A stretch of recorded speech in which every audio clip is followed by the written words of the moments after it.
Muhe na tua ko tua isle. Ko rea mu mea ke tau hiwa e maha ni ka mata kia ka tau tu hoko ati na hio wau.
O whalwhala mai ko sisu, ko pepe tatu, te moi moui.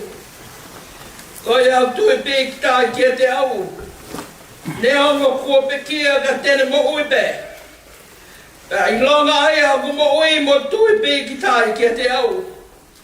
E kai au pita tene mati a tangata. E moui lo ku moui au koeri.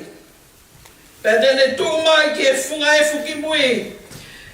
Pe hiri hau kukiri ku whanau pehe, ka ko ia hai pehe ka kano. Te umata kia e loha. Aia te umamata ki ai, o kune kau moao. Pea ko ho kune mata, e siu ki ai o kai koe ke he. Nai kai te tau hao mo ki tau tō, ha mea ki mamai. Koe uifongi i kai te tau lawa ke anu mo ki tau tō loha mo moi mea. O si hova nane foki. Te ko si hova, ko te toa tu. Kai malo i hate. Ai huafa. O si hova. O me pe lalo. Tolu ngau. O non fulmatau i mi.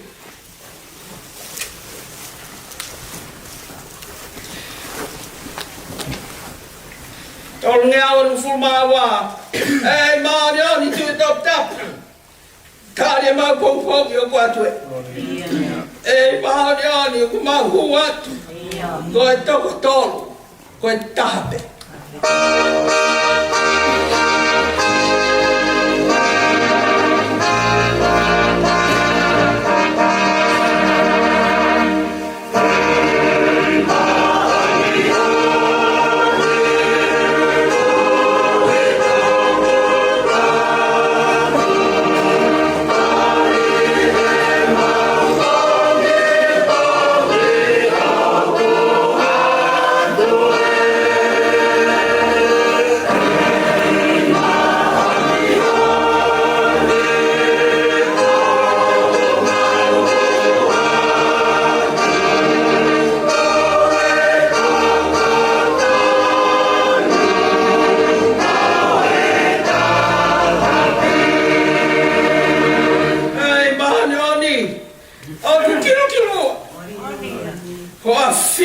he mama tatai.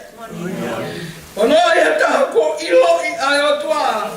Kaua maatu. Tai mahakle.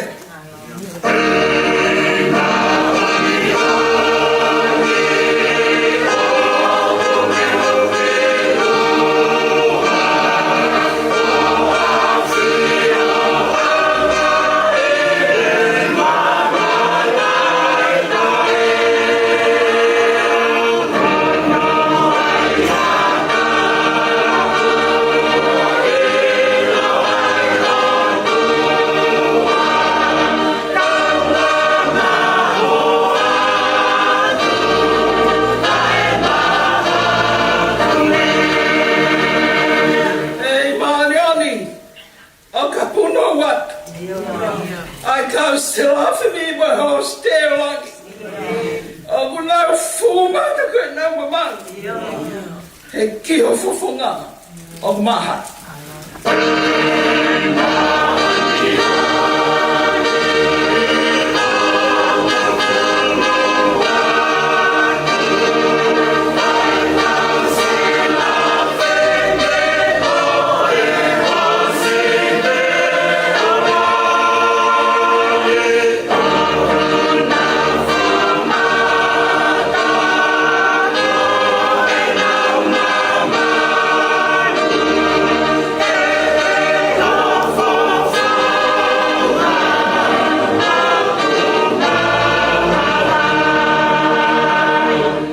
De fa o vesita to kiva beheves frau sin. Ei maani ko feha pot. Mama tol uri fa. E ma to e feki fa bi e lot. Ko pania. E ko palco. Ei maani to mai well. Tali ma pongi atu. Ei maunioni, come on toka. Koe toko tolu, koe tape.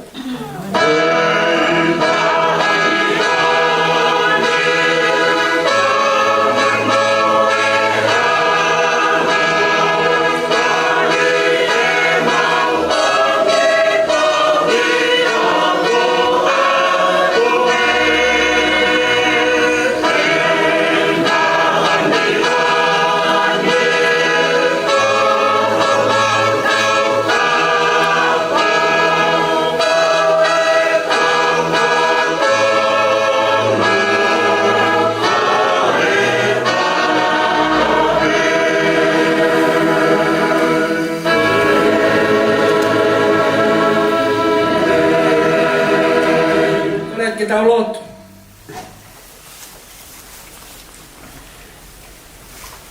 Tui o taimi. Ko eiti foki. O Itania. Ko e tua koe uki he potko toa pē. O kuke a fio i meki toa. Pea kuke ma feia. A meki toa pē. Koe maani o ne a fiona. Pea whainga ta. Ke mauka kanga atu. O kututa ia hoa fio. I tai ha mea e ala kākunga ki hea fiona. E ko koe ai aari whāta mo e omika. Hei kai ha to ai whawhika ke. Ki au whakato. Aho kure. Ma te e paa ho taka whalu he wheitu la. Ma ugo e kino i fia e a fio mai e a fiona. E maulawa koa ki kai lat ki he mo ngā. Ke mau ngalo he fuai e mau angahia. E whewhea alaha mau toi te me hea fiona. Tau ngā e pēteri a ke ngā mautu ha ke mo mau tau tui fō. Huma tu humai. Ngā he mea te kai ke au he mau whakau i o ngā hea ko te heka ki o mau arelo. Ko kāno kato e si hoa koe anu. O mole la e tua e mau tono nou katoa te. E kai ke mau ala mi ki hao. o fatule atu. O hange koe maua na whai. O maua me pēr hula. E tā o Christ o kēnere pā. E tūke tā koe a ke uwhi ki mātou. E a tā ke mawhu tau whawhala. O mamore mau whai a ngā koe a ngā kukowi koe a ngā ngā palaku. E a tūka mau whai more atu i hoa. Hanga ke he mua me mau tono no pe tuke tau e mau mui. I he mau tō i hua for Sisu Christ ko mau eki. He koe he mea e hua wha. O kua tāki no tula kei. Kua whitai o mau la mali e huku ki. O hiko mau whakatoka ngai. Ka ni tai o ofa mai. O whikai a mau tō e hau. O tāka alo o Sisu Christ. Ne o e whainga tā o i kolosi. Ka nā ne a whio he kai toi ai a me ai te mawala huai. Hula moia. Ne hi whōpe kia. E mau atu ki langi nofu maa moe a whiona. Tau mau whamalo atu. Ki alo o Sisu Christ. Kia ka mau uia. Ko me tā ko la maari e maone ni ko hifa mai. E mau ko la mai ke mau mai whea mea ka tuape. Ia te koe o ke whai o mau whunu kau kau. A kua tā ke mau i kula. Te kua ke i tuna wata. Pea mau whawhitai te lau maari mai. Mau whawhitai ke o whanwhala.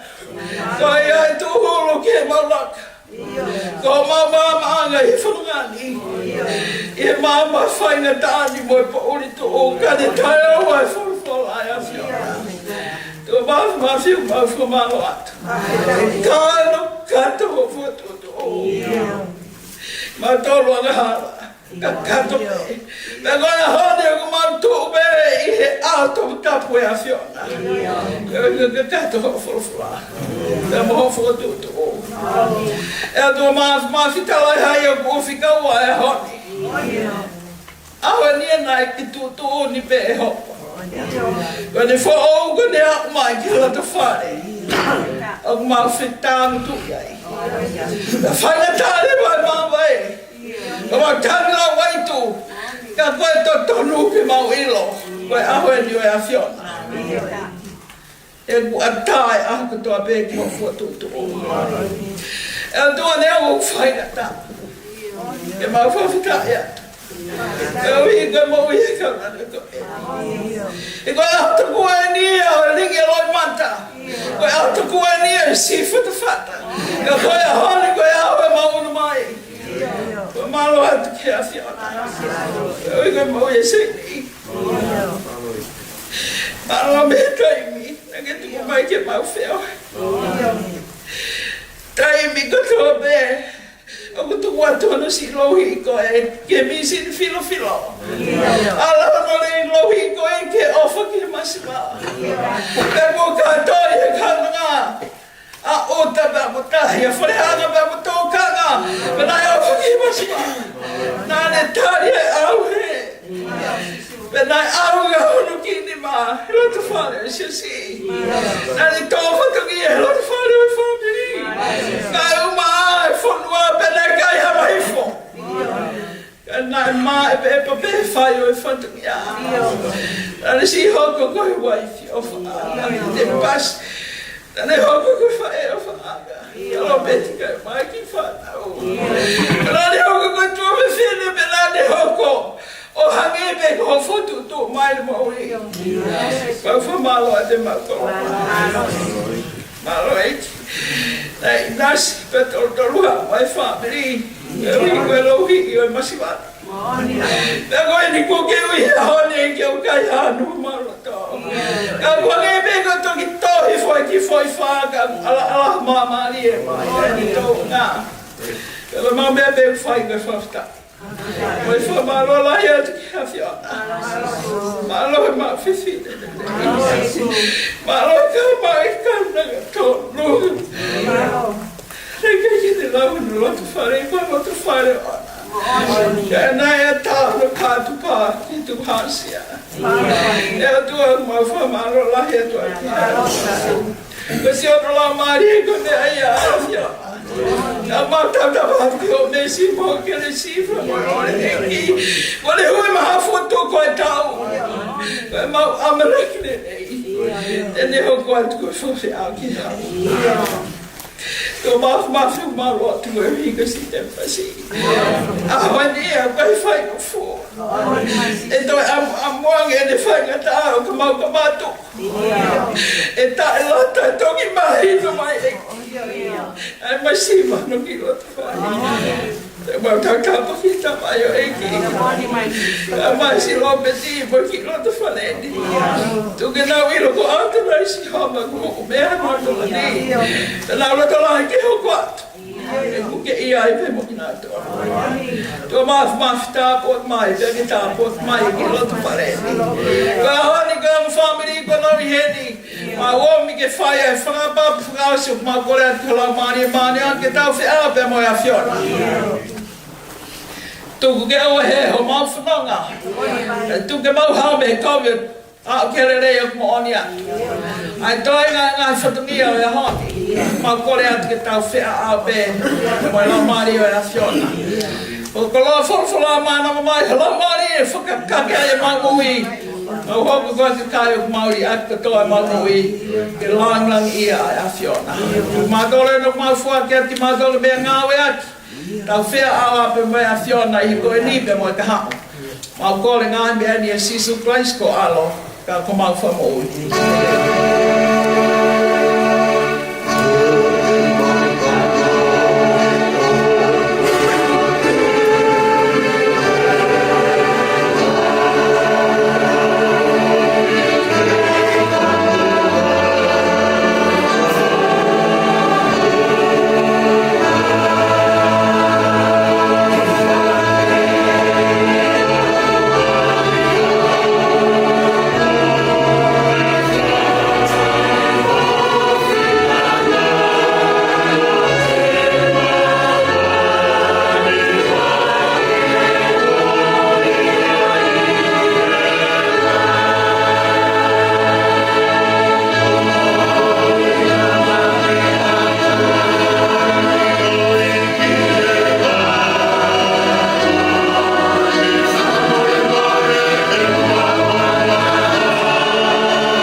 Moses o tangata o kua Sami Tivanoa. e ko koe mau no fo anga i tok tangata mo tok tangata te fatu pu anga mo nga lau amaman mo fonua io tal me mo lau kong ko otua te ai io ko ke fu tangata me vai vai e hako o atama ko mai ko tau e afi o wakai pange ko ane afi ene os e afo i wasi e ko ui e ame ki nau tolu pange ha vai wha o pange ha mohe hona u kotoa pongi e kunau pange ha mukai musi e pongi lan mata mo tere babe e fi afi tu si fo pe mai ko hou ma osia i be ma mo ta voa i o tuk ta maki ko to e ma nga hia i o ana o ma nga me fufu e ma o nga o pare o ma nga hia ko toa pe i o hou o ma voa si o ma nga i tau o hange he tala noa bulau ko nga a o ma tau ko tau e whangu fitu ma fulu e ralahi o tongu e a unai ki he whangu fulu e a kohoto piki anga ko e musia mo e muna e utu usi wawe pe a tau kuna o ai uni ilo o hou hau hona mama wha e koe lahi o tuku ta maki o ta mo nge ia a mai ke mau wha fofua pehe o mau ngahi ahao ka mau oto mai haroto poto ririu eiki ko futu o lolo teria ho ka tamai eiki ko mau tolu whamanu kona ki mau tolu kei pompom aki ho alo wha ka mau mabama whiwhia o mau ngahi aha kotoa o miha whiwhia ke hoa mo whoroa o mau whakawaiwai e awhiona ngahi tau o mau whea ngai mo i kowi ke ha o ngā weki o kau tāmai o eki te ke nau whanau o langangi io ki e rik tau tolo e whakau ofa a tau eki o tau otua ke ai ke tū mao ia ki nau tolo ai ngāwe ahunau mi mā io koe ngāwe ahunau mi mā ke ke whotu u mao ia kore ke kau ia ke nau whai ha hiwa mā ki tau tolo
he dae ki eki. Kolo lahi tau inasi ai te ako. Folofola, Roak Visteria Paula ki kakai kurinto, fulmani mai wahe. Peo no wharea, ka ko eni, kua whukotuu a kalaisi me he peki a. Koe polo e whahinga kua mohe. He koe mea i he whou mai i he tangata ai mate. Pea whou mai i he tangata whoki ai toi tuu o e peki a. Io, hange e tofu peo ku mate kotoa pe i a ātama. Pe he whoki e whakamu ui haki kotoa pe i a kalaisi. Ka e takitaha i hono wāhenga ko i polo ko kalaisi. Hoko ai nau tolu o kalaisi. O ka whai e ne ha ere mai. Toki hoko ai ngata anga. O ka tukuange e ia ai pure anga ki he o tua io. Ki he tamai. O ka pone whakaka anga ai pure kotoa pe. Te moi tu unga kotoa pe moi maro. Te kōpau pe kene ha kai oua kene tuku ai whiri kotoa pe ki hono lalo wae. Tā o whakakaanga moi whiri whakamui a mate. He oku lau nāne tuku ke he lalo wae o ona ai mea kotoa pe. Kai ai nai hataha tene pehe, koe hā aianga e whakotuu o e pekia. Koe hā aianga o e sino te nau hau mo ki nau tolu. Ai siana ta elot. Nā moe mea ku ke tō e koe e kuikai whakamo ui hake ia o ka pau o kuikai mate. Te koe mea ku ke tō talai hai ke tō ai sino i he mea tene hoko ki ai. Ko ha momo i tenga pe, hauite nai, peha a kau ke. Kau atu ki ai e he otua hasino, o whata tau ki he ne tutu ni. Pea ki he whahinga tenga takitaha hono sino o ona. Tala hei o guanga taha e kakano kotoa pe. Kai ke, o ku taha ai kakano o e tangata. Kai taha ke he ai kakano o e manu. Pea taha ke he ai kakano o e manu puna. Pea taha ke he ai kakano o ika. O ku ai whoki ai whahinga sino whakalangi. Mo e whahinga sino whakai mamani. Ka putaha ai tuunga o e whahinga whakalangi. Pea taha kehe ai tuunga o e whahinga whakai mamani. O ku taha ai tuunga o e la a. Pea taha ai tuunga o e maruna. Pea taha kehe ai tuunga o e ngahi whitu u io. O ku whai kehe ai teunga o e whitu u koe. Mo e whitu u koe.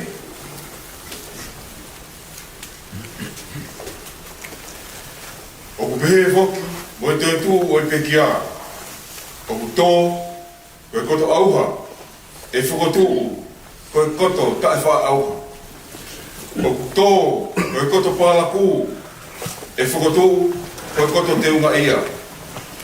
O ku tō, koe koto mai, e whukotu, koe koto māna. O ku tō, koe sino whakakakano, e whukotu, koe sino whakalau maari.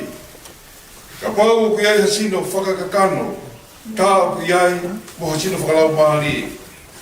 O hange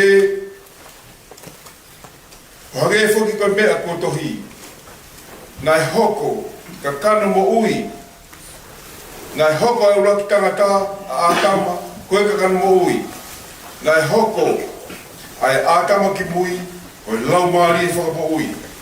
Ka tala ai hai, o fuafua hoko ai whakalau maari e, kai ke, koe whakakakano, pia toki hoko ai whakalau maari e. Koe uraki tangata, koe tuku whakai mamani, ko ha mea e fupe, ko hono ua o e tangata, ko e tupu whakalangi.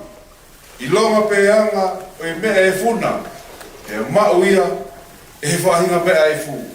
Pe i longa pe anga o e tupu whakalangina, e mau ia e he whahinga tupu whakalangi. Pe hange, o e tau mau ai imisi o e mea e fu, pe he foku, e tau mau ai imisi o e tupu whakalangi. Pe koeni pe mea ko tala atu ka inga. O kui kai lawa e he kakano mo e toto, te hokosi noa pe ai pureanga o e hotua. O maa ha hokosi e auha, a ta e wha auha. E, kau tala atu, hamiste. E i kai te tau mohe kotoa pe, ka te tau liu kotoa pe, i hafoi mo meniti. Ia foi kemo pe, i he ifi whakamui o e talupite, io, e ifi e talupite, pe e whotu e pekia, o tai wha au, pe ko ki tau tolu e li liu, he ko pau ke ai, e he mea au hani, ai tai wha au, pe ke ai, e he mea mateni, ai tai wha mateni, pe ka ai lewa, e he mea au hani, ai tai wha au ha, mo ai, e he mea mateni, ai tai wha mate, pe e toki hokosia, ai wholofola ko ia, na e tohi, o whongia mate, o li liu ko i kuna. E mate, ko whaaho i kuna. E mate, ko whaaho huna.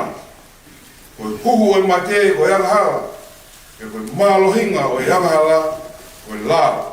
Ai whawhetai, ki he otua, e ne tuku mai, i tau i kuna, i tau eiki, ko sisu kalaisi. Ko ia, si o kāinga whaanga, ke moutuma, ka e ngaue, o moutupule kina mau ai pe, i he ngaue ai eiki, i o mou iloni, ko i mea ke eiki, ko mou whakamosia, o ki kai, ko ha lau whanoi. Ngata anga i o le soni, whamulimore ka taimen, family, ko pati ni pio kala. Alo.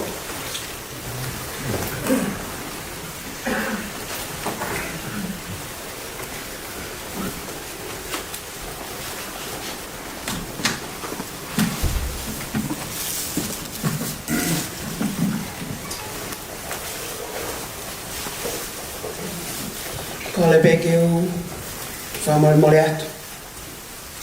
Kai tu pe mo ai ke whai whakatapu. I he pongpongini, i mo ai e whahoko atu pio ka lafi o e pekia. Ka ki mo ai a ko whe ma ke whahoko atu, ko hai iau, ko hahoku hinga. Ko hingoa ko 19 tupo,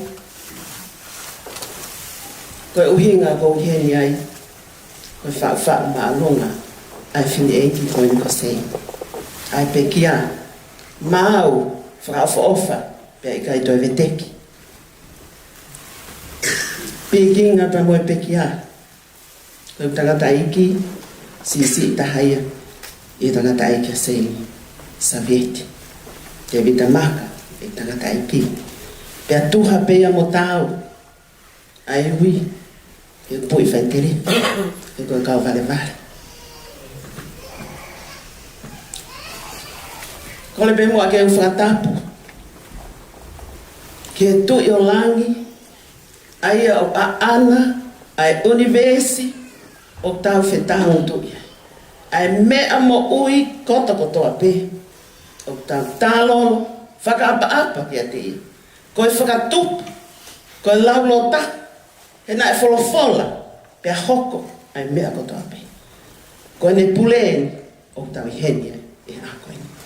I kai hato e whakawhihu ia, pele eia, e ko ne ui, ai kaunanga koe ni, o tau i heni ai. Ko lege hufanga atu ai, whakatapu, ki he whahu, o e family. Ana ni hulu. Whakatapu, ki hui tau, ka mahi o peti, whanau, pa mamaka puna. Ko le peke whakatapa ki ka tanga te ai whaiwhikau. Me le swipi ka mai tō whonfola a pōpumi. Pe pehe whoki ki he whanau ko ia vange tai no mopai. Ka tala whahoko atu. Ai whatongia koe ni. Whatala mawahi. Kia seini, whakaloho, situa. Kai atamua ke whai atu hano o atu. Ai pio ka lafi. Nau inga o e whae fita koe. Fita pe ene unganga. Fita i api. Fita i loto whale. Fita he whanau. Fita he huse pāniti o whaanga. Fita he malai a ko. Fita he ngawe anga. Fita he lotu. Fita he whiohi. Fita he mea kotopi. Whamui mano ane mo'ui. Fita ene tali. Mwene fu. Ai hui maoni one e tua. Ko whai ke tia.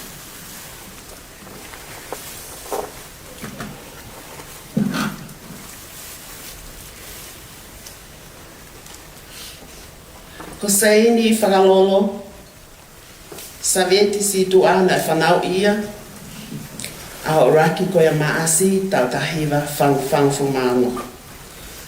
I tungua, tai nā mua paia. Pole anga ia whamil koe. Nā e whanau ia, e te vita Savieti, pe moe whae ko ia ko veisi nia si au, na mo lawe ki ai, lawe i ehe, family e pale ane po, tuku anga, pe me ngui toa. Nā kona whanau, te vita tā me funa, o kuheni, ai ne whanau, ka pone mama o atu. Simo te ofa, Savieti, ke lau maali e le leipe, o kuheni munu hoa, me whanau, ka mama kapuna. Hoko kia sione Savieti, o kune i Amerika, o kia e whanau, ka mo whangamokuna. Hoko kia mo se kai pelea, Savieti. Na malolo piki tam siko ni, o te hoko, o futanga talahi apito. Na malolo pe i taina mapaya. Hoko kia e amele i tanoa, Savieti. Aine malolo pe amele i tanoa i Neusilani, i Ngaukau, ko maliu atu. Peke Sulieti, Savieti, ko ne mama au atu. Na malolo pe moia, e o karani. Ka maa aisea Savieti, na malolo ia, i Tonga. Ta koe hoko ai, ko talo Savieti, ke i lau maali e lelei, i heni, moe hoa, moe whanau. Ongo ki ai o tohonga Savieti. O lau maali e lelei pe o ne heni, moe hoa, moe whanau, ka moe makapuma. Ka koe sisi taha, a lilo Savieti, ke i lau maali e pe moe hoa, ka moe whanau, ka moe makapuma. Ia mala e ako, me ako pia seini, i lau tohi pule anga tu ngua e mo na hino i koe GPS, the Government Primary School, i tu ngua. Na iai pe e lako lau tohi i tu ngua. O te mo kata manu. Hoko atu e ako a seini ki kolisi pilo levu, i pangai. Tau tahiwa ni mahiwa, ke tau tahiwa ono tolu. Na e whae whetu tuki tonga, pa mei tungua, ke hoko atu ai kai ako. Pa ni hua ya seini ke kolisi kuensalo te, te tau tahiwa ono fu mawha, ke tau tahiwa ono nina. Lava e ne siwi ko ia ke high living. Kai ke ngatai, na e hufaka sein he taimna nai Nusilani ai, ke apiako tohi tapu ko ia i Henderson, waf mawala. Ma uai e ne diploma, ai mo mea mai ki ai, ko eo, i huna tāku ai. Whaka afo ofa e ta mai ki ne huna whai mata. Mai ngau e seini, na ngau e officer seini, officer mataka, ai koe havelu. Na ia office ko ia, na ia pa moe office langa, na ia ko tonga construction. Tana ngawe a seini, i ngawe anga koini. Tātai taha ke hataha e ngawe office ni. Tātahi wa ono ke tātahi wa fitu ono. Kai ke ngā tai na hoko ma seini ki Nusilani, o ne ngawe ai office ko ia ako i Herne Bay, i he tautahi wa fitu ke tautahi wa wangoa. Aina ia a kātu no ko awhenua. Pea ni hoko ato whai taipe, i office mari ko i o Kalani. Pea tāne ene i ke lawe me lie a kau na ngamba kau tamai o iki ke whai, e se ini ene mari, e tako ena ngāwe tonu he office ko ia. Tau lawe mua ke spiritual journey ko ia se ini, poko ne whanonga whakalau mali e, te ko whanonga mahu inga ia, o konga koe no tau iai. Nai hoka se ini ko e lotu whehui, e ono tau hufu mawhitu pe. Lolotonga penia ene ke iako ko ia, i ko ispiro levu. Hako angero me tahi wa anonima ke wanoa wafa, aia ko whiunga me tau e hono ufu. Nai hoka se ini ko e taki klas aho, nai hoko foko e whaiako, ako to tapu, ako tapu. Hik whanua māsein mo te Pasiki Heni, late 1970s, early 1970s. Pea na nofu ai pēno silani o amai ke haoni. Ko saini mo mea i peko i Māori of Angaia.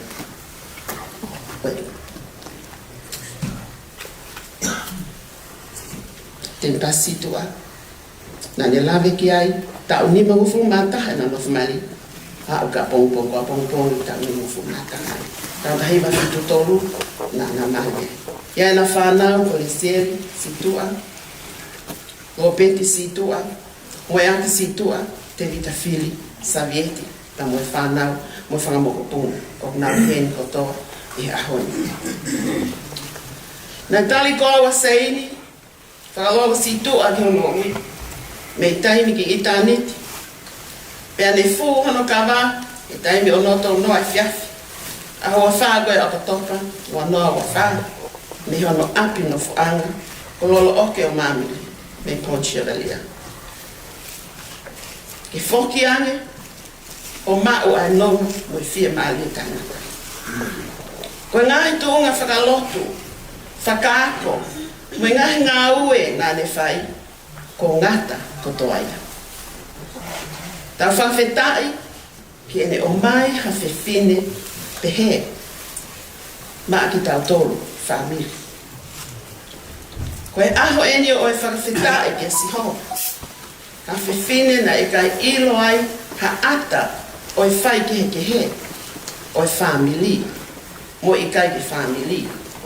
O whakatatau, ka mono himi manako, koe nima waloa, i vesi, nima koe a kupu, nima koe a. E sisu na ke pole, ke whakangatahia, koe hala ia ko mole, lama ai be te kina. Kai ai be ke ka anga, kai mahu kotoa mo o, kai hoko ho mawanga, koe koto whafo. Ka daki pe, te uwhaka osi atu aki, ai manaku me lie, ke kaunanga koe ni, pa mo ma whami. Na mautupu kotoa pe, i hiki motu iloa koe a kotungua. O hao mea ngahi mea kehe kotoa pe. Pe alawa pe ke mo whama opo, i hao uhinga pe a au. Kana mautupu kotoa pe, i motu koe ni. Ka atoa e mawhanga tamai, mo whangatu whawhine, na nau i tungua kotoa pe. Na lahi pe a te vita fui kefu, hoko ke a Caroline Rakmata, hoko ke a Savieti, hoko ke a Seaosi, hoko ke a Devita Fili, hoko ke a Vika Koloni, pe a pehe ke a Devita Maka, ko e tangata eikia, pe a Mupastia, ko fine eikia a Lose, a eko Vika, ko e tahineni o Huitamu aera. Whai e nofo, ako whanau a Savieti ai, Pilolera. Mo o pea se aus mo mea hono ave ki nau tolu ki ai mo ave tokonaki. Ke I ke whānau koe. Whakaukau lewa mau tangata aiki. He kai ke toi alu e ki pangai. E hanga tonu ai e ki nuka lofa. O ave mau tonu ke mau o a koe. Pena mau hiki tonga I early 19, mau ke late 1950 na mau iai. O mau hiki lewa ki Havelu. Na e toki hiki anga Savieti mo mea ki tonga o mau nofo pei Havelu. Whakatahai. Ko hinga ia, ai komi whanua, ko hiko whenga ki he poto whakatamai. Ka inga, ko mau tolu, ko e vale ia he whanau.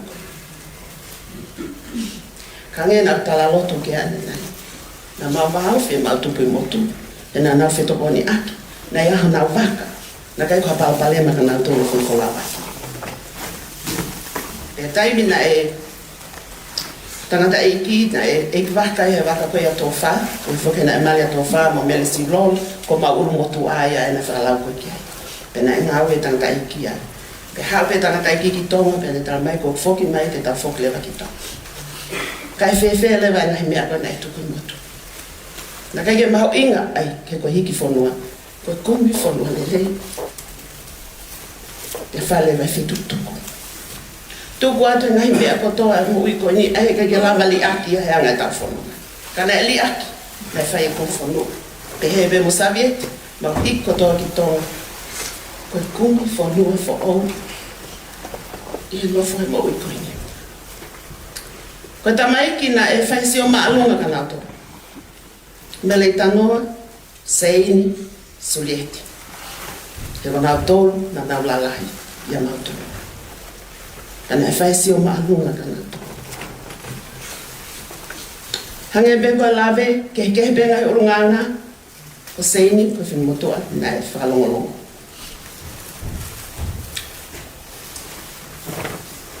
Wea koe mau no fo, mau hau ki Havelu, hoka tai pe no fo, pe awa Seino alonga oe koe at mataka.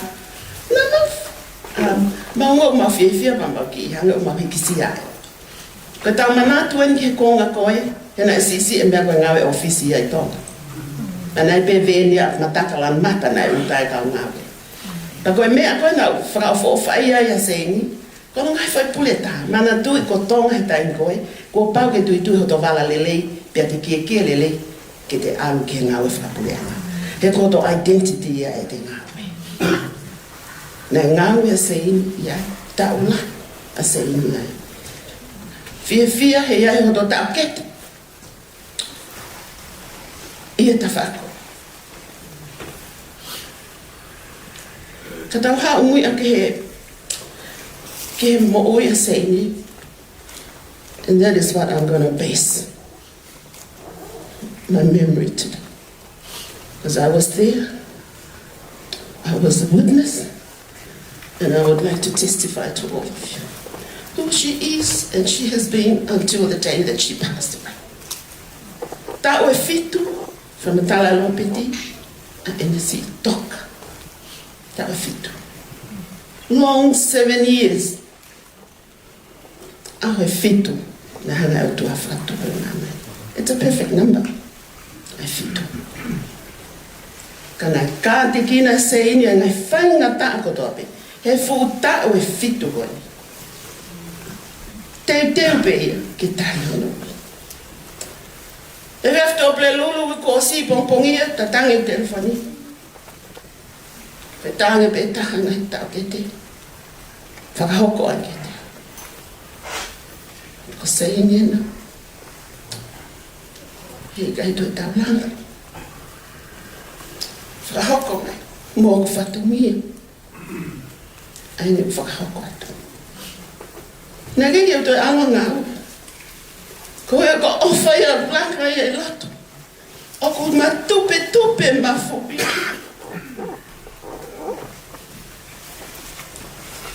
Tā toi peke ngau e kowe ni keke ngā.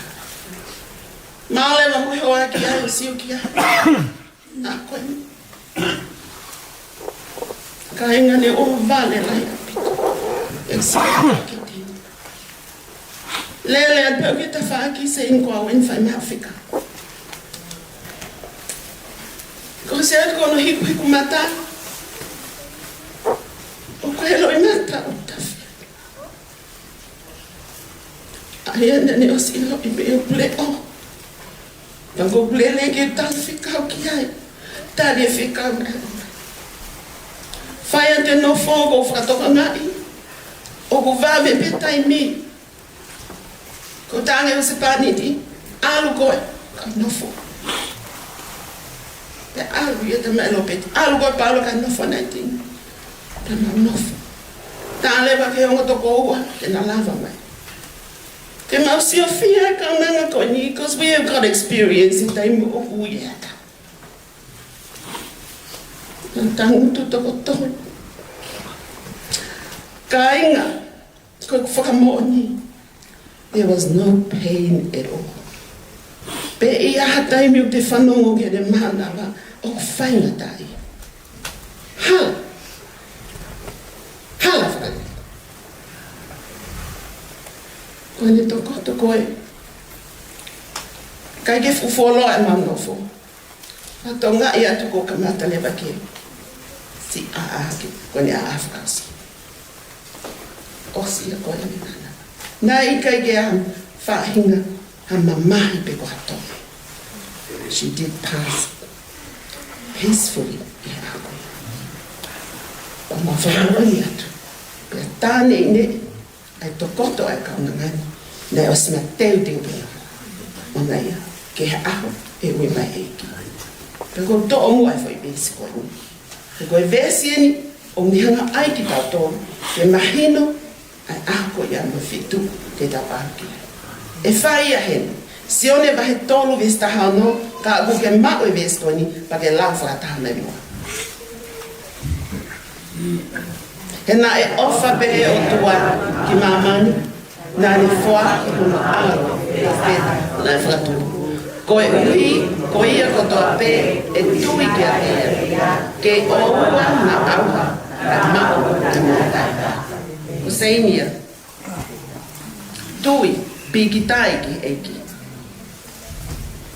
O wai auha, e mo ui koe ni, ka ne mao mo i tanata. Tempasi. Tau e whiwhine mo lotolangi. E tali ka leo ko hau e eiki. Ai talu pite koe akoia. Ane api whae koe. Ko tau tolo ne utoe te mpasi. Whale lei o tau hala. Tau tasi pinga me whae koe ni. Ai e tau mo ui ke tau whio fofanu. O ai koloa ke nanga veteki ki tau tolo he mo ui koe. There's nothing he kai ke tau alu ki tau tolo ha mea. O stala mai pensei. Koe osia, koe alu, i kai toi hamea. Ko ofa, o mau ina tau. Wha malo atu, o motua.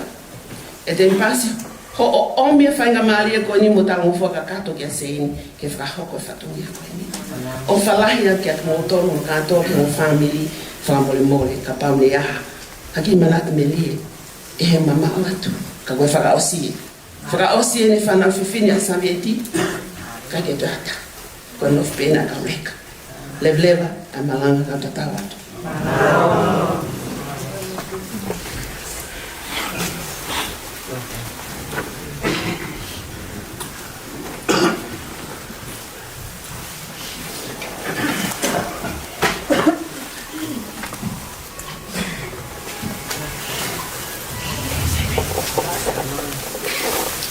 O gore mo.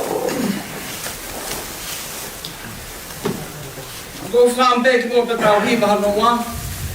Ke lawa to pot fola koe ni. Ke pot fola be ni ia. Dai tu ni e sei ni. Koe aho koe malolo ai. Koe ha ai pot fola ai siasi o kauke. Koe pot fola malangai. Ta ko koe atu ki lawa pe mo ako o hi ke mahino. Ta tau hiba pa tau hoko atu. Koe re soni o tolu pe te lawa pe tohe a iskeri. Iskeri on fulmaa whawesta hawa te lawa pe o ki taha noko hikloloa ai wahe. Pe hauka wholofola si haupa kia te au pe he hako i tangata. Ka hia kia te au whonua ke whai kākā. Pe a wau hiki tāpu ni ma ki ai. O mau i hono whalaranga. mea kai, mo whikau ki ai hahonge, e tu usi me iai ai tangata mo i manu. Tene ongo ki ai tu unga mea e toko toluna, anoa, Daniela, mo siope. Te nau whakahawhi aki e nau whai totonu, ai mo ui a nau tolu. Ko hatonai si hama e me tai hamai. Ka pau te whakaka mai ai manu kowi ki ha whanua, ai ak nau ngahi. Ia ke tai ha whanau, e a hoko koe lala. O i kai lala lakahani ihi, te ria ai whangamanu. Ka ne iai ai tu unga mea e toko toluna. Kange ngoi ko ātonai si homa, me tai hamai. A nau whakahawhi, a whanau tangata, e whanau whiwhine, ko ki nau tolu pē, e whakamo ui, pe e hoko, ai whanua koe lau. Te ngata mea te loa pe ngai, ves papabalan koe ni koe hia ala tokon pē, ka koe malanga e whai hia o rea. The word of the Lord came to me, Son of man, if a country sins against me by being unfaithful, and I stretch out my hand against it to cut it off, cuts its food supply and send famine against it, kills its people and animals, even if these three men, Noah, Daniel, and John, they save only themselves by their righteousness, declares the sovereign Lord. Or if they send wild beasts through the country, and they live it childless, and it becomes desolate so that no one can pass through it because of the beasts. And surely as I live, declares the sovereign Lord, even if these three men were in it, they could not save their own sons or daughters. They alone would be saved, but the land would be desolate. Kore soni e whai mea ka malanga pe ko whampe ki ngā wat, ko uhi ke mahino, e koe loto en oi peki a. Ka hui upea ngā e bēsi, mu bea bea lau, whange au hipa ko fulma fitu oi bi, wha, i ka fitu. Wai e pule anga ku teo behe mamao, wai pule anga kā whakawhiwhau, no tui koe lami ko heka ki au, pe ha o fia ni ngai tau, pule anga e nio pao, oi koe pule anga pao, ke teu lau maari e, na kua wawe e tau pite, malanata, ko hoko mai e hau.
Ai fofonga ela.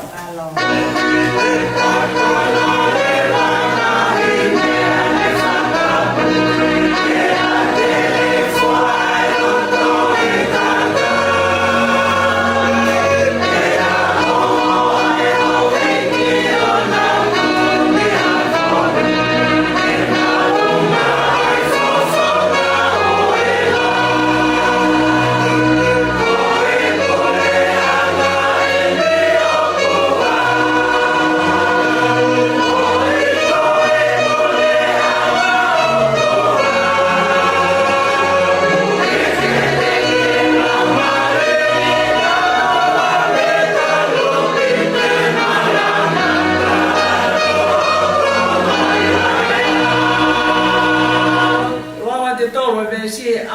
ke tau whanau kia, tau to kiwa, i ono whawe si. Ngāhi mo tū ko hiki, alu hifua whanua. Ngā ngana i whetu o langi e. Si i kakai he whenga holo. Ia mori ai tūnga. E whalalai, whanau mai. Tai au ngai lau whenga. Koe whai, tō mui be. O spare time in tani hu. Na na tuku mate be na roma ye be kai lava e ke liu. Ka pura la ni pa. Oi, ka pura la pa.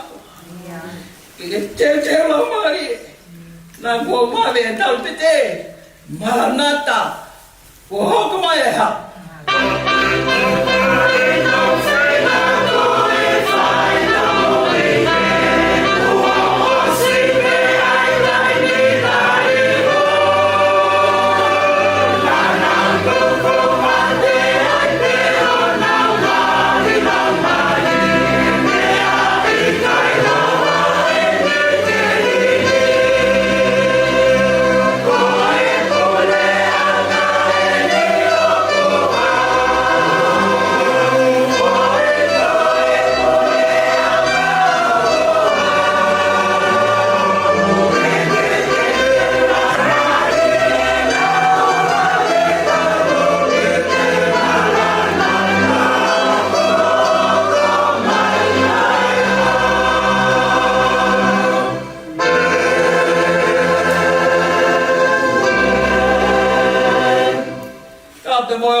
Kada be fare o ta pure futola. Fata boato, te hau eki. Ta mai fare ko ia. Kada ke o tangara I fai fikau. Kada ke o motua. Ka mai o family. Kada ke ta mo ai fai eki. Pe go fata make. Ke sino e pekia. Tanga te te au whai ki tua atu tuku ke u hūwhangatu I tāka kato e lo tū pe moe whunua. Ka e tā ke whamanua e koloa koe. Pau kia niu koe ke mō mea I whinumatua koe niko ki ngoa ko mere sui whakatau la tū. Koe a honi, koe a pēna I tūtū nia. Nei kai ke toi tūtū nia e ha tahana I tūtū ni pēa pe kia. E ne o tau whi kāma aki he wha mamai aki e anga e tau nofo. Ka mahalo koe e tau whaka pāpa whakao siene. Ke peki a. Pea kawe a uai, ai whakamonu e ka loa koe ni. Pea mai, pea moe peki a, pea me e maka ko where unga. Nā nofo mama o ki maua I e ngai taua. Nei ki whanau e tō tolu, lamnia longo, plantu, e momiri. Me lo tu whare pēta. Lamnia longo I ne kou rere mei ai. Plantu e. Lahako mai e ui tau. Mele. Tau e ne anu ke fitu ai toka seini. Nā stau mai pe seini e kai te a tātene malangai koko pe. Pe ko langu e munu pe moe koloa. Whahe tāpate. He ilo nā langlangi ai whakakato e ahoni. Ko ves malangai nā plau atu, ko kawe ngai ni. Tūri, ke whai totonu. Tūri, ke whai totonu. For Bildania, strive for righteousness, not holiness. Strive for righteousness. Na whahea ia ka inga o siuda. Me mei ka tau e ni mange au whiwa ko fulma fitu ki mua ia ka lai si. Pēnai ame ai e palo fita ko iskeri. Pēnai kai ki au ki loto Papilone ka e nofo behi tau hiku hiku e matātahi. Pe uia I he o tua ke ne hoko koe palofita. Mai ki whalukunga ka kai na e whakahe ki nā tolu. I e konga hano au ki nā tolu ne panisa. Na ki mo si e pe tani e laia. I tau e onu ngā tupu nai. Mue e karaisi. Me sake pe mua ten go. Ki mui Papiloni, ka nai aluatu koe a palofita, ko iskeri o hoko, no hio tua. Ezekiel was taken to Babylon something like 597 BC before Christ. He was called by God to be a prophet to those exiles to Babylon. Ka mau ingai ai tohi iskeri. Ko taha ruho, o mena tu kanke palofita, ko ne to kala roki whamaua o tua. God is the judge, and one day He's going to judge. Whether we like it or not, He is going to be the judge. Pega ki ngā te Biblia na isteri, kaya o moia o alu, ke ki fuonele. Nā kai ngā te bēto kanga iskeri o kuiai ai whakamāru ai o tua. E mō whatongai koe whakahei koe ka inga Israeli ki Papilo ne koe fuulahi e nā wanga tuku ki o tua.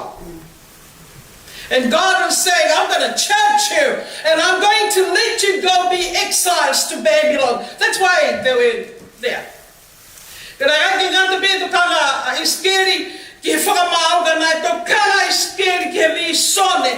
O e toi langa mo e whoki mai a o tua o langa hati prenga Israeli, pe toi langa e tempari hono wā.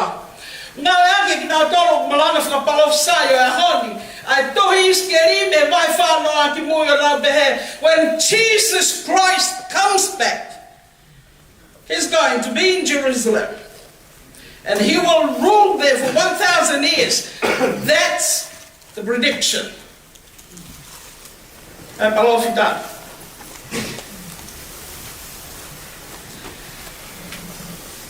O kia e ngai mea mau inga nei, laua te ves malanga koe ni. Ka rangi o tua, ka pāteu o mai ha hongi, pe teu o mai ha manufekai, pe teu o mai ha heretā, pe teu o mai ha mahaki, ke whaka auha ake ki ka kai koe nei nau, wanga tōku kia te au. Koe hae hoko, kia te au whaitotonu. What is going to happen to the righteous person when Christ comes back for His own judgment? Pea kou whakambe, ke ulamea ki whakakau koe ni, ne tu kanga kia iskeri, he kou hika mate mo lau tu o wha. Ai pehe he o tuaka iskeri, reki kakai ka pate o mai ha hongi, te o mai ha mahaki, te o mai hele taha ha manwhikai ki whauhe kakai na. O wei wha I toko tōru ia iai. Te gai hopa mea ka nāko. Ka toko tōru ko ia. Ko noa, te matani ela, te mo siope. Te gai hopa mea ka nāko. Te whakahawhi ki nāko. But it is not them and what they do. It is their righteousness. Ko e nau whaito tonu. Mene nau hawai. Pea pehe rewa e o tuaka iskeri. Hei kai toi lama he whaito tonu e koe nake whakahawhiata. Not even their sons or their daughters. E te wawai. Koe whaito tonu me toko tonu koe nate nau hawai. O whampekeu, e tapo ki he, o whapirimu si a sima ngai mai ni. He kia te au, ka taha ni he malanga le lei taha e tau whanau malanga.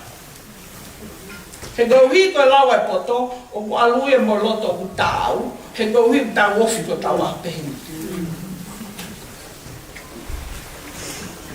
O whampekeu ki lawe no no he tau ke dea mo tolu he o ki si a si. Ka hame mahu ingai, ai uhinga ai o tua, te whaka auha katoa ai kakai Israeli, but it happened. Pe feke tu me ke whakaauha koe a. Ka kau hiki whakaauha koe he hao koe a kalaisi. Ko whai toko tauru e koe naka ki ala kia tahai. And it's not because of the history. It is because when I fight to tonu. Ko hono hinga. They are righteous. Mo mea te tala noa konoa he. Tare tau la tu whasapa te konoa na ne langa ya ake konoa na ne langa ko haina ne langa ake konoa. Peke ulawe au ki ai. La peke whanki mea mahu inga na e whao i he loto whai to tonu anoa. Tatonga i konoa nei mo i e tau e wafi i wange au tupu nai ki mua e kalaisi. Ka kui whanki mea ko whai o whira wea tu be hina tokon ka tau toa. Taha mea ngana e mahuru hake e whai to tonu anoa. Ko bea bea o tu anoa, langa e ake, na kai te taha whihu i anoa ha. There was no Christian, no go and build the ark. God said, okay, te au te langa ake e whroto mohupu. E langa i he hoa tau mai e. Ko tau urunga ana, o mama au me runga ngā noa. Au peke tau o ki whanalo tū whangawhatapu, te ke si homore rei mai rea whaiwhekau mo i se tuatahu. Ko noa noa alo langa e ake, there was no question. Eke toi iai ha me eia, na eke noa. Ko mea kui, ko tui, i ke tala mofua. Tui mea ko tuane tala mai tasen mera, e iai pe alo mati e hao neo kukai sio. Mo whatu wangai na langa e noa me me te atau e te aua noe ake. Kato tolo maki. Ko taha mea mahino ko, nei ka tai he kakai luma. Kai ke toi ha whahina mea whano whai te anoa. O ke whase seri. Ke langa ake he fuata tāloa. Ko taha iau mea nai whao. He roto whai to tonu anoa. Ko tangata na kai te nto whehui e mea o toa. Nai tui tiho toa. Te whalala ki o toa. Pa tu wai bebe pāo si i he takai. Ke tau polo whananga pere ki me māma ni pia tai mlahi tau fo i ki he manuki. Manuki. Ebe tai niko ki be ne mo malanga re atu ko ni au ni ka tai mo di alo fio mo ka nga o he na feitu ko faina ta te ki ma ka be ke ki se fine lotua. One of the things that I like in our school, because everybody knows that Mele is a Christian. And whenever there is a need for prayer, Mele is praying. O ku fe te manawa si i ke manu ko iwa de lotu. Na ke he mo siope. Siope na mo ia he tau e wafe te au nai ki mo e kalaisi. Mo i loia mea koe na e whao he loto whai to tonu a siope. Ko ene faithfulness in suffering. Ko ene kei piki maa peka no toa. Ko tonga ne whaina tā ia. Pena mea koe, ma tui whuki tā noa siope, pe pehea ta se tāne siope. E toa, siako tanga toa, se tāne ki siako ki ta mai o iki. Ko maani o nea te la wai hata, tae se tāne mai, tu mai ki o ki ahi ahi. E hawa e maha ki ki sino siope. Pena e whainga tā ia lahi au pito, ai tonga tahani. Ka nai ha, na e pipiki, ke mena to tonu. Na e tuu mau, i he mea, na e to tonu. Au ke se tane, o mai e mahaki, ahu tatau pe ha mate whamiri ko toa toa poloa, Oscar toa, ko hai hato, e toa tō ke whai hane lotu. Papau kuka ana. Papau e whahate to e tāke a koe, o kuke kansa. Ka hongoi. Because cancer is the #1 killer in New Zealand, worldwide I suppose. O whewheho kei tū mau, no tui ki o tua. Ko ki mea nai wha koe si ope i ne lotu whai totonu. Ko tāni lana i kehe ia. Toki historia tāni lana i hoko me me tau anu ngā mani maki mo e kalaisi, nai alu he whakahe koe nā glami koe kia ne nai. Ka koe kehe ko tāni ewa me hongo tama koe, he koe tangata, nai kai mana wahe ia, he mena i tuiki ai. And he lived a life of integrity in the big Babylon. I believe in the living God and nobody's going to change me.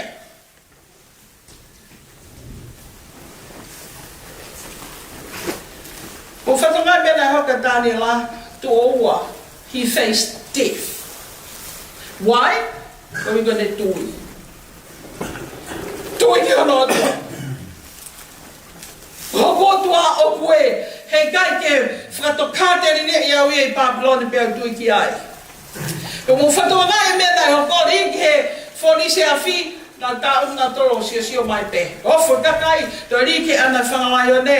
Me ta tau pe, ni whia whangalai o ne he ofte tāni la.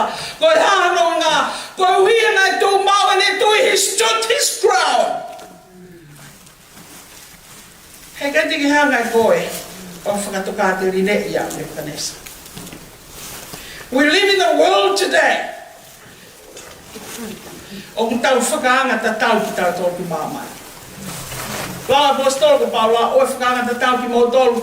Ki mamani, e tuki whai ho mō ni riu, whakau mō ai mai, pa mō siri o iro koe hae whinangalo oi o tua. That was Daniel, and that's what we hear the phrase, dare to be Daniel. So we live in a world, that we live according to the world. Whakanga ta tau ki tau tōki mamai. No whai lako whare o tonga, me tau ātunga e ko hai o mai ni koloa, ko hai o pā, ko hai historia na kia me, ko hai ha, and then you can build on. But what for? When we come this way, what are you taking? You tell me. How many degrees do you have? I have 3. But the day will come, it won't be useful for me. Whatever is your job and you climb up your career pathway, do it. But dare to be Daniel. In a world that is full of world news. Take care of the young people. They grow up at the time. But there are so many things that will take them away from God. Dare to be Daniel. Ko kore bege rasi man koe. Tāne o tua iske, te whakaau. Ai kakai koe lahi nā wanga tū ki au. Ka koe fo i toko tolu ia koe na. Hei kai ala kia taha.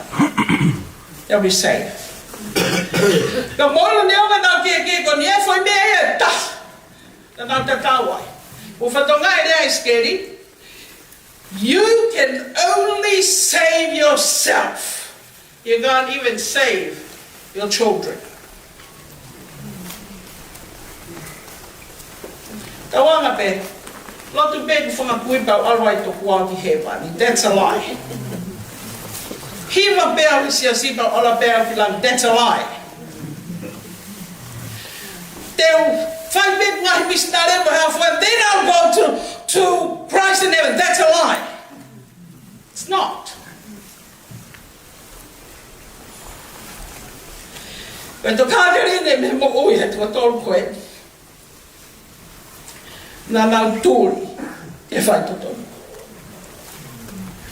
Despite all the challenges and the struggles they had, nā nau tūri e whai totonu. They strive for righteousness, but koe whangi urunga ngai nai whao he anga totonu.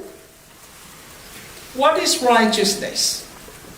O kutatawe, anga totonu e maarioni, no, they're not the same. Righteousness is not holiness.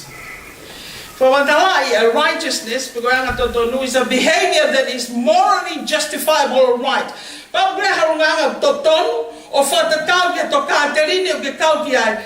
That is righteousness.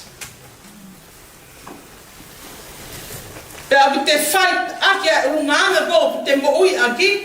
Ai whahinga tū kunga mō lare koe. Pe koe ha, ai whahinga values, pe koe virtues, pe koe hanga te tui ki ai. When you live according to that, pe whai to nui. O tau lai tala noa whuke kai ngā tonga. E tau ka vei koua. Ai hake mea no ka vei koula. Ai hake mea ko ka vei koula. Ina mea kou tuia ki tau ka vei koula, kou kena whawhalafola. Koe whangapapa ko mea ia o tua.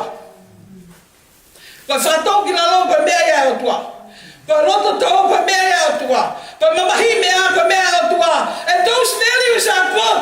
The problem is, the Tongans don't do that.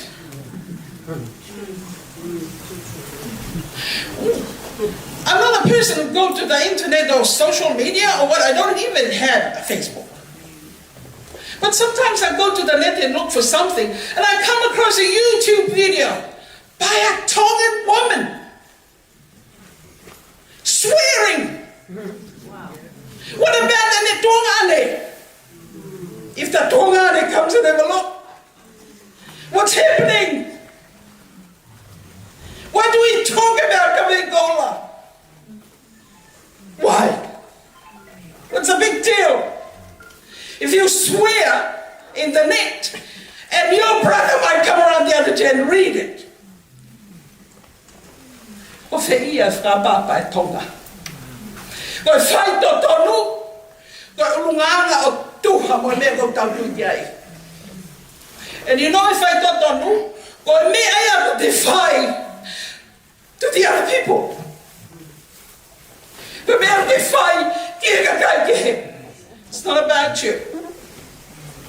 Koe me ako i koe whai to tonu. Koe me ako i koe whai to tonu. Ulunganga tau, ulunganga to tonu. Ke he ia mo e mana ni. Koe mana ni, nobody's perfect. And then you think you're more holy than the other, you're a liar. Because that's what the Bible says. No, Meresuti. Koe hau koe o tua pe, ka tau tūri ki a. E koe hi koe whawhoka e hatau e ki. O whambeke Fransia take rea koe. Koe hai whai to tonu. I roa wai o tua. He kai te ke roava koe, o tonu hia ki he otua.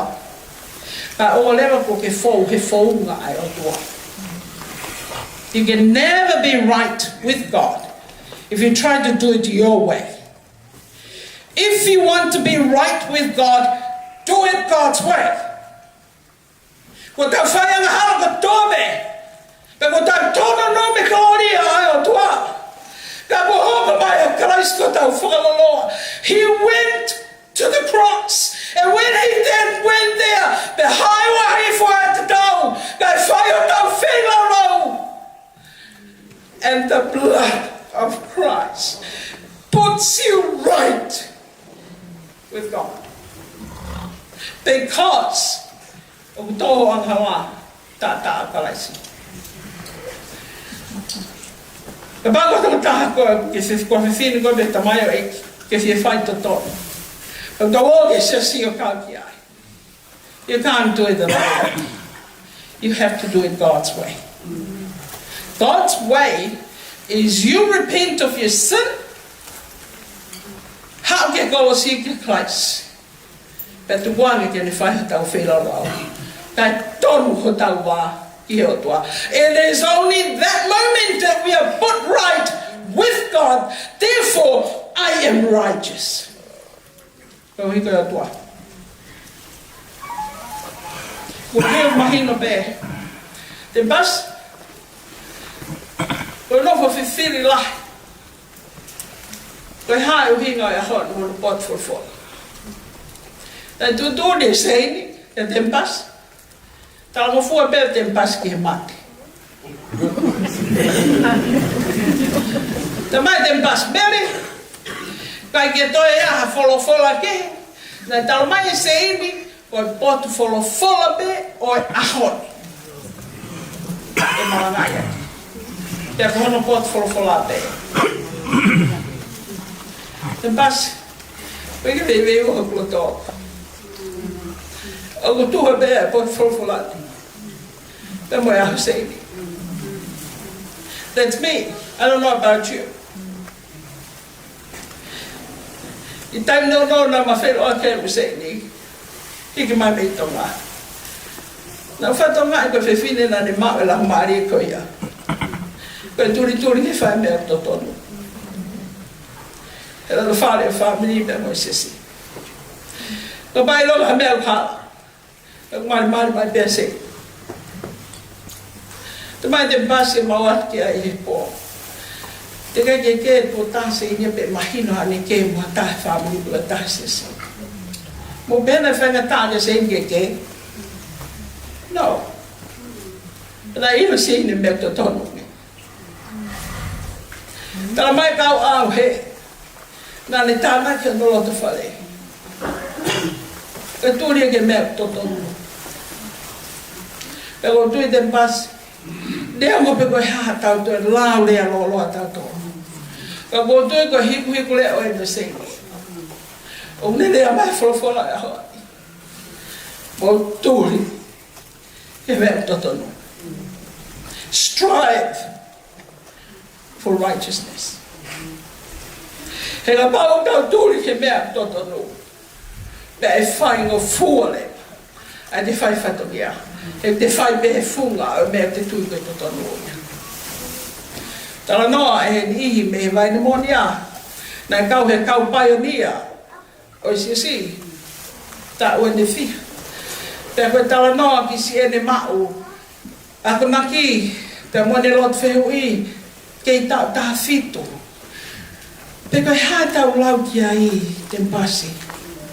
There must have been something that touched Saini, and she knew that's the right way to live. Pe koe a honi. Peti, maro ngāwe. Koe rea iho whae. Se te koe mua mo te hina. Mo kumi ke mea totonu. Ka mo tūri ke whai totonu. Te koe whai totonu koe o tuape. Give God a chance. And I'm pretty sure about him o whai. He kai te more o mo whai. O whamalo atu. Ko tau lai ko whai. Te pas.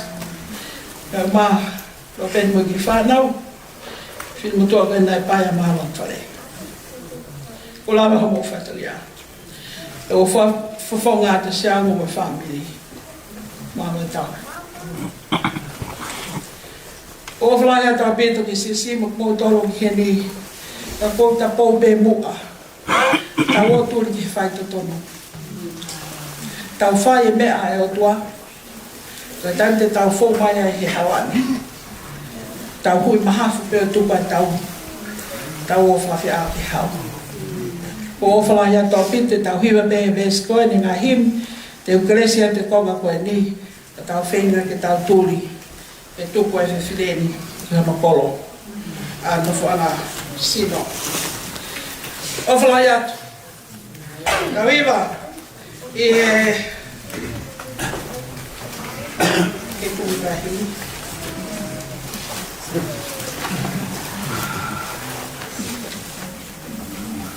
Whangea walu furuma taha. Whangu fua ke loto. O ka toka klahi. O hau e ki ke pou he tui ke hapai. Ke tāni ela tō, mata pā hanga ki Jerusalema o loto toko taha.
Kare kai nei behe kau to ai mua. Na nau tu behe malere kau tawe ba ai tua. Au tu ko nau hinga. Tohi he mo ui. Sia siua kere pi monoa. Na e mau pe nau tui.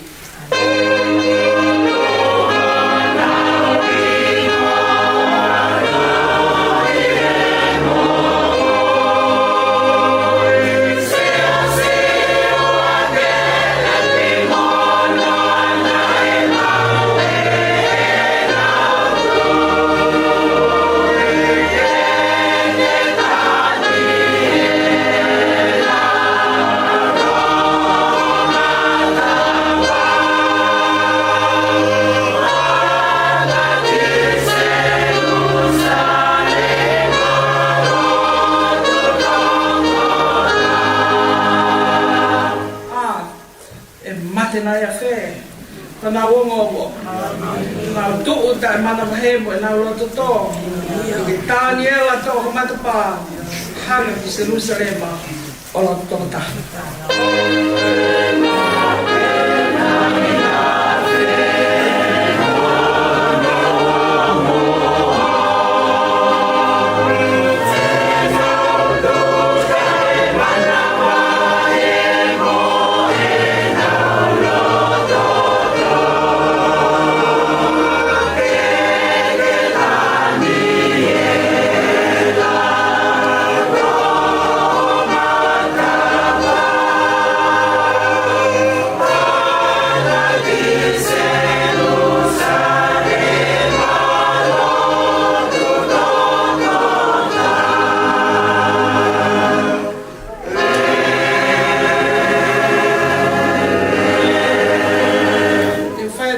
que frasia que acompanha tá tô facatato eu ao e funoloto é a igreja tá aqui para Jesus Christ ofla é tua metade mai de no Maria Madalena o Fatima toli a honi é fai petai nata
Josh.